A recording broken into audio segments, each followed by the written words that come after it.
Today is the 97th day of the year 2021. And so far this year, Portland has seen 25 homicides. Portland has a new plan to tackle its deadly spike in gun violence. Before the city council voted Wednesday, Mayor Ted Wheeler apologized to all impacted by shootings. And more pointedly, I apologize to Portlanders of color, particularly for Black and brown Portland men. Here's how the plan, approved unanimously, breaks down. The total price tag is $5.9 million.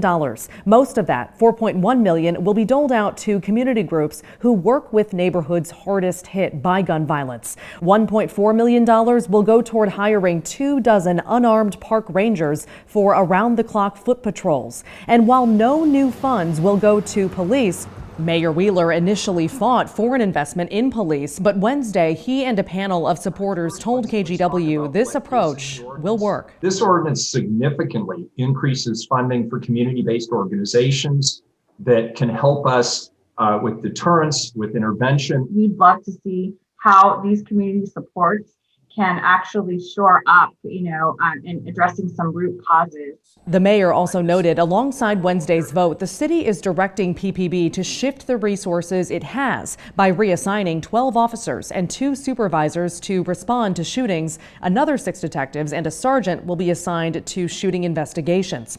Still, Portland's police union slammed the lack of new funding for the Bureau. The president writing, "The data speaks for itself. We need to ensure our city has enough police officers. To force the community to choose between public safety and those additional needed resources is not the solution."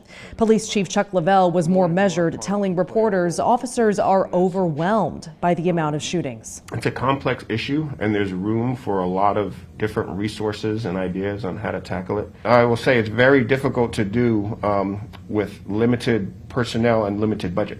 Commissioners say right now Portland needs to focus its resources elsewhere, and the community groups getting money from this new plan agree. And I think that's the big corner we turned today, from one where the community is at the recipient end of policing and safety issues to one where the community is now in the driver's seat. Portland has seen 284 shootings so far this year.